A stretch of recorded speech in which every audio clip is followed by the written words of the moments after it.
Hello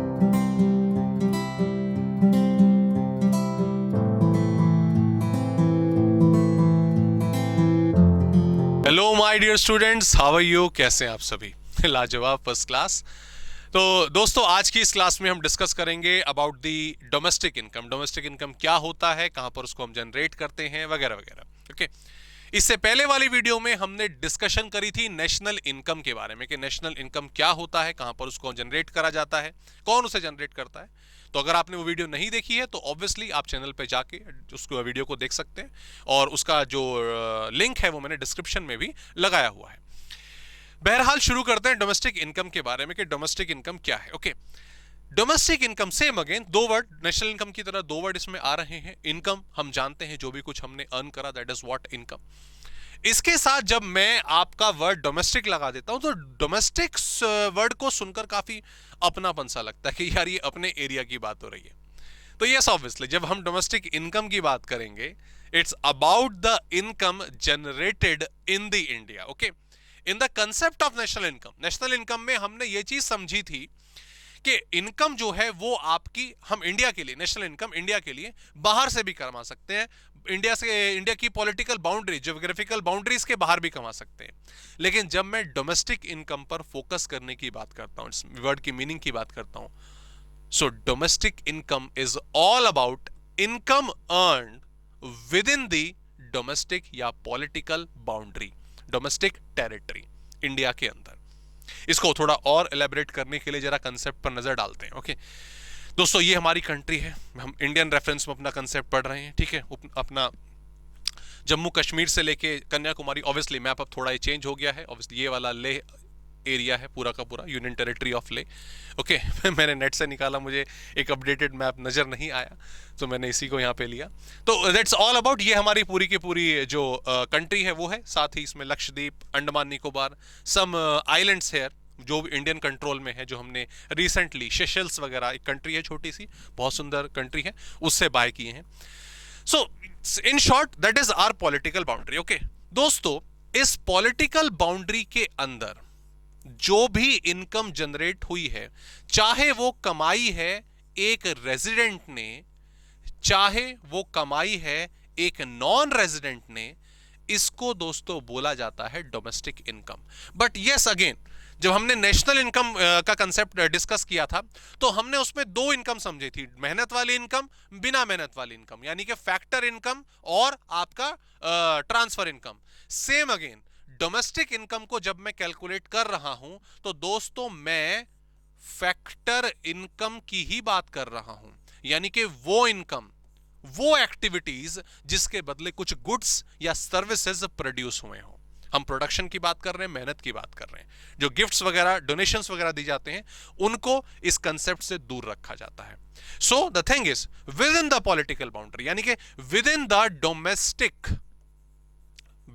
domestic territory, हम जो भी कुछ इनकम जनरेट करेंगे उसको बोला जाएगा डोमेस्टिक इनकम, चाहे वो किसी ने भी कमाई हो, चाहे वो रेजिडेंट हो या नॉन रेजिडेंट हो।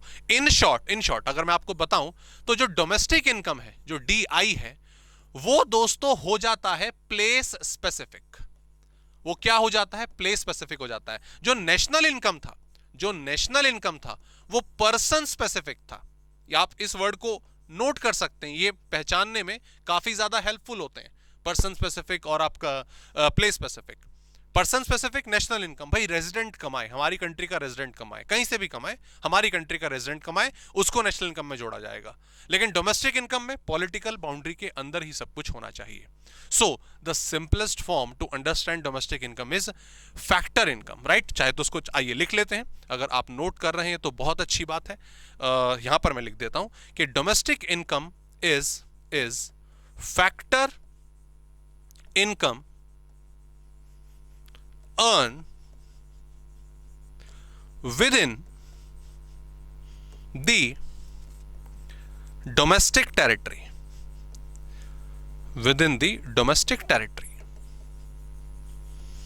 ठीक है। Okay right, okay sir.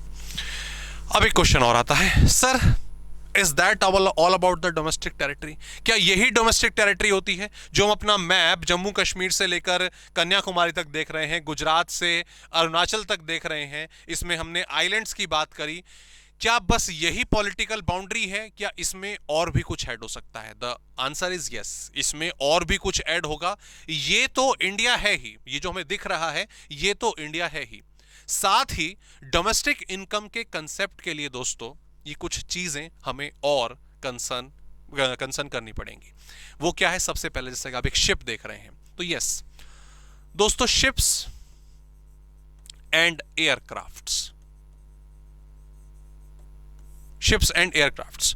कौन से शिप, कौन से एयरक्राफ्ट? द इंडियन, मैं इंडियन की बात कर रहा हूं। देखो, जो इंडियन शिप्स हैं वो और एयरक्राफ्ट भी हैं, वो ऑपरेट करते हैं इंडिया की पॉलिटिकल बाउंड्री के बाहर भी। ठीक है, इंडिया में तो वो काम कर ही रहे हैं।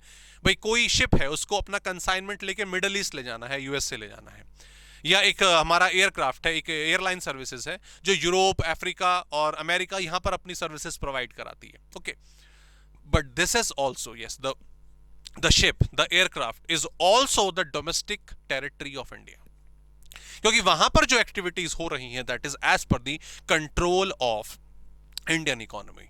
ये भी डोमेस्टिक टेरिटरी का पार्ट माने जाएंगे, याद रखेंगे इस चीज को। साथ ही इस वाले में ये आप एक रिक्स देख रहे हैं, ठीक है, ये आप जानते होंगे, आपने कई बार इसको फोटोज वगैरह में देखा होगा। यूजुअली होता क्या है, अगर मैं वापस जाऊं अपने इस वाले मैप पे, तो ये मैप हो गया। ओके, जो हमारी पॉलिटिकल बाउंड्री है, जो पॉलिटिकल बाउंड्री है वो 12 नॉटिकल माइल्स तक और होती है। जब आप इंडिया का कोई भी मैप देखें तो उसमें लिखा होता है कि पॉलिटिकल बाउंड्री जो है वो 12 नॉटिकल माइल्स तक भी होती है। क्लियर? रीजन भी कुछ सी एरिया अपनी सेफ्टी पर्पस के लिए हर कंट्री के पास होता है।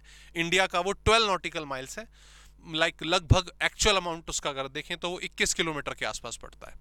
तो जब कभी आप बीच वगैरह पे घूमने गए हो, आपने सी देखा हो, तो जो आपका जहाँ पे खत्म हो रहा है, मतलब मिट्टी खत्म हो रही है और सी शुरू हो रहा है, तो सी में भी लगभग 21 किलोमीटर तक it is a complete political boundary of India. Okay, लेकिन मान लीजिए इससे दूर कहीं यहां पर, ठीक है, दूर यहां पर पता चलता है कि यहां पे मिनरल्स हैं, यहां पे कुछ नेचुरल गैस है, उसको हम एक्सट्रैक्ट कर सकते हैं और अपनी पब्लिक के लिए, अपनी कंट्री के लिए उसका इस्तेमाल हो सकता है। So as per the international agreements, okay, इस पर इंडिया का राइट हो जाता है कि भाई ये इंडिया कंट्री के पास है, तो यहां पे इंडिया को ऑयल, नेचुरल गैस निकालने का राइट दे देना चाहिए, मिल जाना चाहिए। तो ठीक उसी तरीके से फिर जो अपने रिग्स वगैरह हैं वो सेटअप करे जाते हैं। बॉम्बे हाई, ठीक है, ऐसे मुंबई से लगभग 300 किलोमीटर दूर अरेबियन सी में बॉम्बे हाई नाम की एक बहुत बड़ी रिफाइनरी है। सेम अगेन, ये सब क्या रिग्स हैं, ऑयल निकालने का काम होता है। ये इंडिया की पॉलिटिकल बाउंड्री से बाहर हैं, बट स्टिल ये इंडिया की डोमेस्टिक टेरिटरी में आएंगे। दस रीजन अगेन सेम, कि यहां पर जो कंट्रोल है वो इंडियन एक्टिविटीज का है कंप्लीटली। इसको, इस रिक्स को जो मैं बता रहा हूं कि इंडिया से काफी दूर, पॉलिटिकल बाउंड्री से दूर जो रिक्स काम करते हैं, they are in actually exclusive economic zone. Exclusive economic zone इनको कहा जाता है, राइट? बिसाइड दैट, इसके अलावा दोस्तों, जैसा कि ये फोटो आप यहां पे देख रहे हैं, it is a pic of embassy, embassies लिख रहा हूं फिर मैं, ठीक है। इट्स कौन सी embassy sir? Indian embassy. Obviously Indian embassy कहां पर होगी सर? अदर कंट्रीज में ही होगी। इंडियन एम्बेसी आपकी अदर कंट्री में देखने को मिलेगी, यूएस है, मिडल ईस्ट है, अफ्रीका है, यूरोप है। वहां पर जो एम्बेसी एरिया है that is also domestic territory of India, क्योंकि सेम अगेन वहां पर एक्टिविटीज पर 100% कंट्रोल इंडियन पॉलिटिकल कंसर्न का रहता है, इंडियन इकोनॉमी का रहता है। क्लियर? तो जो एम्बेसीज हैं, इवन एम्बेसी के साथ साथ दोस्तों एक और याद रखिएगा, जो मिलिट्री एरियाज हैं, मिलिट्री एरिया से आप समझिएगा, जो हमारी इंडियन मिलिट्री है वो सिर्फ इंडिया में ही ऑपरेट नहीं करती।